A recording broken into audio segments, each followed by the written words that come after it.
Common collection YouTube চেনেলটো যদি চাই আছে ছাবস্ক্ৰাইব কৰিব নকৰিব। এয়া আমাৰ বৰ্তমান অহাকালি আমাৰ সেই কি বুলি কয় অপৰাধী ভাইৰ শ্বুটিং চলি আছে। এয়া আমাৰ মাজত আছে নামকাৰ চুবুৰীৰ ৰিহাৰ্চেল চলি আছে। এয়া আমাৰ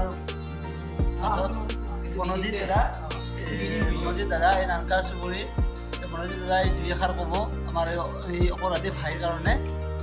নমস্কাৰ বন্ধু বান্ধৱীসকল, আপোনালোকে আমাৰ এই কমন টাইমছ চেনেলটো ছাবস্ক্ৰাইব কৰি দিব আৰু আপোনালোকে শ্বেয়াৰ কৰি লাইক কমেণ্ট চব কৰি দিব আৰু বাকী আপোনালোকে ভিডিঅ'টো চাব সম্পূৰ্ণ কৰি।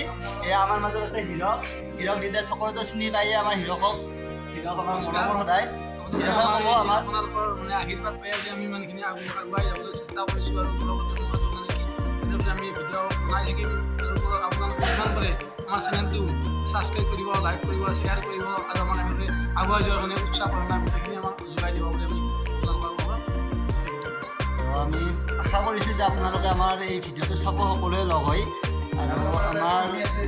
আৰু আমাৰ এটা সৰু মৰমৰ এটা আমাৰ আছে আৰু তেওঁৰ লগত কথা তেওঁ ক'ব।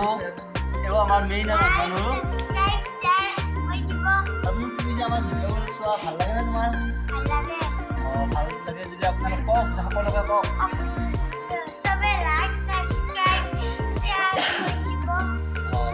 বাকী আৰু আমাৰ এই ইউটিউব চেনেলটোৰ মানে কি আৰু এজন মানুহ আছে, তেওঁ হ'ল মানে বৰ্তমান পুলিচৰে কৰ্মৰত।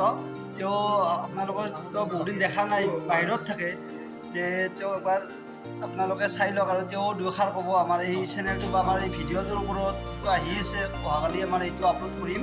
এতিয়া বৰ্তমান ৰিহাৰ্চেল চলি আছে, তো আপোনালোকে এবাৰ তেওঁ ক'ব আমাৰ এই ভিডিঅ'টোৰ বিষয়ে, চাই লওক। হেল্ল' দৰ্শকসকল, আপোনালোকে কালি আমাৰ যিখন নাটক ৰিলিজ হ'ব অপৰাধী ভাই, সেইখন চাব আৰু চাই ভাল লাগিলে ছাবস্ক্ৰাইব আৰু শ্বেয়াৰ কৰিবলৈ নাপাহৰিব আৰু আপোনালোকৰ আশীৰ্বাদ পালে আমি এইটো আগবাঢ়ি যাবলৈ সক্ষম হ'ম। ধন্যবাদ। বাকী সকলোৱে আমাৰ অহাকালি যিখন আহিব যে অপৰাধী ভাই, সেইখন সকলোৱে আমাৰ যিমান অহা যিবোৰ আমাৰ ভিডিঅ' আছে তাত আপোনালোকে যিমানখিনি কৰিছে মৰম দিছে, আমাৰ যোনখন এতিয়া আহিবলগীয়া আৰু অপৰাধী ভাই আছে সেইখনৰ কাৰণে বহুত মৰম দিব আৰু সকলোৱে শ্বেয়াৰ কমেণ্ট ছাবস্ক্ৰাইব কৰিব নকৰিব আৰু চেনেলটো ছাবস্ক্ৰাইব কৰি দিব। আৰু আমি বন্ধু বহুত চেষ্টা কৰি আমি এইখিনি কৰিব চেষ্টা কৰিছোঁ। তো আশা কৰোঁ আপোনালোকে আপোনাক সঁহাৰি জনাব। ধন্যবাদ আৰু জয় অসম।